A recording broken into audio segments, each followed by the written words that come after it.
Bonjour mes sœurs, bonjour mes frères, bonjour à chacun et chacune. Que le Seigneur vous accorde sa grâce, sa joie, sa paix en cette journée. 1 Corinthiens 1,18. Car la prédication de la croix est une folie pour ceux qui périssent, mais pour nous qui sommes sauvés, elle est une puissance de Dieu.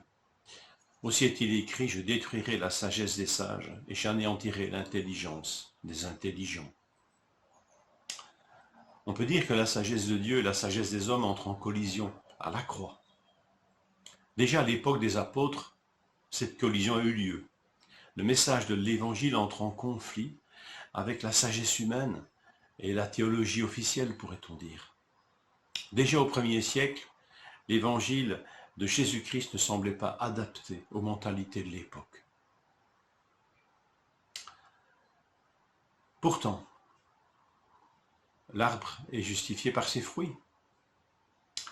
Des hommes et des femmes de cette même culture gréco-romaine et de cette culture juive se tournent en grand nombre vers Jésus-Christ et découvrent en lui le salut, la rédemption, la réconciliation avec Dieu.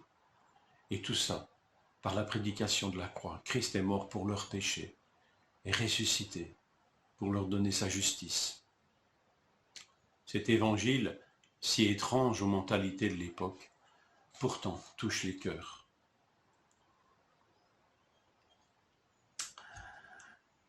Paul ici va citer un texte de l'Ancien Testament. Et cette citation est remarquable, comme toutes les citations d'ailleurs de l'Ancien Testament dans le Nouveau. Vous pouvez aller lire ces citations et leur contexte, et vous verrez que ces citations de l'Ancien Testament ne sont pas citées d'une manière à trahir leur sens. Et quand vous lisez le contexte de ces citations, combien elles sont raccord avec l'enseignement donné dans les épîtres, notamment, et aussi dans les évangiles. Cette citation nous ramène au livre d'Ésaïe, vous disais-je, chapitre 29, verset 14. À cette époque, les élites religieuses, les élites dirigeantes prenaient Dieu de haut, entraînant le peuple d'ailleurs à sa suite dans cette mentalité. Dans cette société au vernis religieux, le cœur du peuple et celui de ses dirigeants étaient éloignés de Dieu, bien que formellement religieux et pratiquants. Le verset 13, Ésaïe 29, verset 13, le Seigneur dit « Quand ce peuple s'approche de moi, il m'honore de la bouche et des lèvres, mais son cœur est éloigné de moi, et la crainte qu'il a de moi n'est qu'un précepte de tradition humaine. » Et suit le verset cité par Paul, le verset 14. Le peuple de Dieu, dans son orgueil démesuré, déniait à Dieu l'intelligence et la sagesse. Le prophète illustre cet orgueil par une image frappante. Le verset 16. Quelle perversité est la vôtre, quel renversement est en train de se passer, c'est un peu le sens de ce mot. La perversité, c'est le renversement des rôles.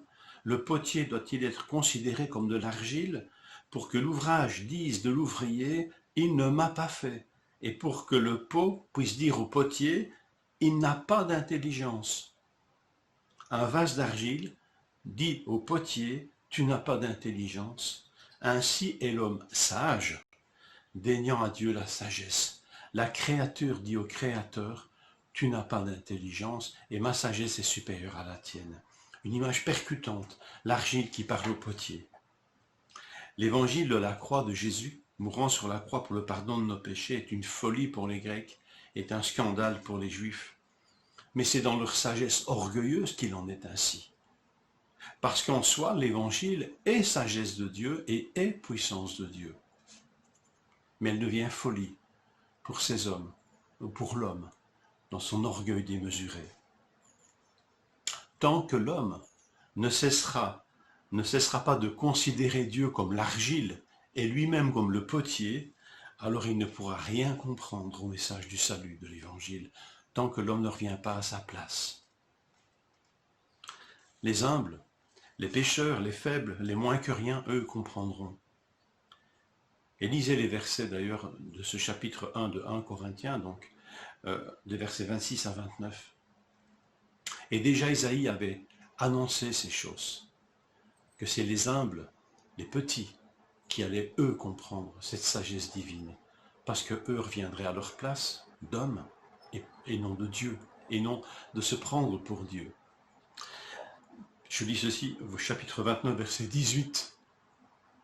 En ce jour, les sourds entendront les paroles du livre, et délivrés de l'obscurité et des ténèbres, les yeux des aveugles verront. Les humbles auront de plus en plus de joie en l'Éternel, et les pauvres parmi les humains feront du Saint d'Israël leur allégresse. Le même esprit souffle dans les mots d'Ésaïe et dans ceux de Paul. Merci Seigneur pour ma faiblesse.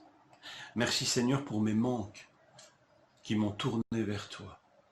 Toi Seigneur, qui es seul sage.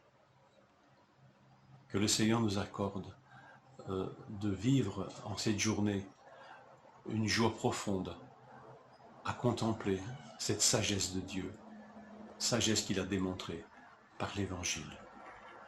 Bonne journée.